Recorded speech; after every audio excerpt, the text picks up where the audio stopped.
तो रिसेंटली संजय दत्त और नूरा फतेही का एक सॉन्ग सर के चुनर तेरी सर के आया है। इस सॉन्ग की लिरिक्स सुनने के बाद लोग इसे बहुत ज्यादा क्रिटिसाइज कर रहे हैं। ये सॉन्ग आने के बाद बहुत सारे लोग बॉलीवुड को क्रिटिसाइज कर रहे हैं। Hindi cinema used to be so glutted with great songs, now it's just nonsense. लेकिन ये बॉलीवुड का सॉन्ग है ही नहीं, ये एक Kannada movie KD the devil का है, जो 30 अप्रैल 2026 को रिलीज होने वाली थी। इस मूवी में सुदीप, संजय दत्त, शिल्पा शेट्टी और भी काफी स्टार हैं। क्योंकि एक पैन इंडिया मूवी है, इसलिए इसके गानों को हिंदी में भी रिलीज किया गया था। इस सॉन्ग के सिर्फ लिरिक्स ही नहीं बल्कि कोरियोग्राफी भी बहुत घटिया है। इतने वल्गर स्टेप्स करने की वजह से नूरा फतेही और संजय दत्त को भी बैकलैश मिल रहा है। लोगों का कहना है कि संजय दत्त जैसे सीनियर एक्टर जिनको इस इंडस्ट्री में काम करते हुए काफी टाइम हो गया है, वो भी इस तरह के गानों पर डांस कर रहे हैं, वो इस तरह की चीजों को प्रमोट कर रहे हैं। इस सॉन्ग के जो राइटर है वो रकीब आलम है। ये वही है जिन्होंने पुष्पा का श्रीवल्ली और पुष्पा 2 का अंगारो सॉन्ग को भी हिंदी में डब किया था। और इन्होंने रिसेंटली अपने इंस्टा पर एक पोस्ट किया है। मेरा गाना सर के चुनर की लिरिक्स को लेकर जो भी विवाद सामने आया है, मैं उस पर अपनी तरफ से कुछ कहना चाहता हूँ। सबसे पहले मैं ये स्पष्ट करना जरूरी समझता हूँ कि इस गाने में हर एक शब्द फिल्म के डायरेक्टर द्वारा लिखा गया है। ओरिजिनल कन्नड़ा लिरिक्स का ही अनुवाद है। इस लिरिक्स में मेरा एक भी मूल शब्द शामिल नहीं है। मैंने सिर्फ word by word original lyrics को ट्रांसलेट किया है। फिर भी अगर इस गाने के शब्द से किसी भी व्यक्ति की भावनाओं को ठेस पहुंची है तो मैं इसके लिए दिल से खेद व्यक्त करता हूँ। मेरा उद्देश्य कभी भी किसी को हर्ट करना नहीं रहा है। आप सबका प्यार और समर्थन मेरे लिए बहुत मायने रखता है। धन्यवाद। अकॉर्डिंग टू रकीब, इस सॉन्ग को पहली बार मूवी के डायरेक्टर प्रेम ने लिखा था and he was only asked to translate it. Song को ट्रांसलेट करने से पहले रकीब ने डायरेक्टर से ये भी बोला था कि ये गाना बहुत घटिया है, लेकिन फिर भी डायरेक्टर चाहते थे कि सॉन्ग को ट्रांसलेट किया जाए, इसलिए उन्होंने इसको हिंदी में ट्रांसलेट कर दिया। लेकिन अभी तक ये ऑफिशियली क्लियर नहीं किया गया है कि इस सॉन्ग के राइटर है कौन। एक बार ये बेनिफिट ऑफ द डाउट दे सकते हैं क्योंकि ये सॉन्ग कन्नड़ा लैंग्वेज में था, तो हो सकता है इसके लिरिक्स नूरा फतेही और संजय दत्त को उतने अच्छे से समझ में नहीं आए होंगे।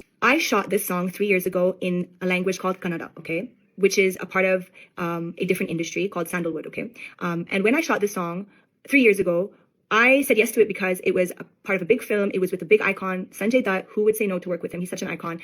And it was a remake, at least that's what I thought, of Laik Nahi Kal Naik Hoon Main, which is also a very iconic song. When I'm on set shooting for this song, I'm relying on the filmmakers to translate the song, and that is what I go by, okay? When they're translating the song, nothing seemed inappropriate or vulgar when they were translating the song to me. But then again, I don't understand Kannada, so I'm just relying with whatever they're telling me. Whatever they've done right now, which is creating a Hindi version and dubbing the voice in Hindi and having those lyrics which are very inappropriate, I had no idea about that. They didn't take any approvals. They didn't take any permission from me. When I was invited for the launch at the event, I sat there and I saw the Kannada version, which first of all I had a major issue with because they didn't take any approvals from me when they created that lyrical version. They used very unflattering photos. And if anyone knows me, they know that I have to approve all my photos. They put this lyrical version without my approval and they put it out there.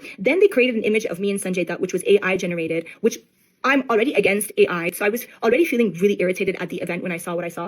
I have to be respectful regardless. I'm in the presence of media. I'm in the presence of filmmakers, people who give me opportunities. So I have to carry myself in a certain way. However, internally, I was really conflicted with what I was seeing. Then they played the Hindi version. Now, when they played the Hindi version, I knew it was a rap. I knew we were going to have issues because at least I understand Hindi. I told the director, this is not going to be okay. This is going to get a lot of backlash. I disassociated myself with the project. As you can see, I didn't promote it at all. I again flagged it to the director and I said, my image and reputation is on the line.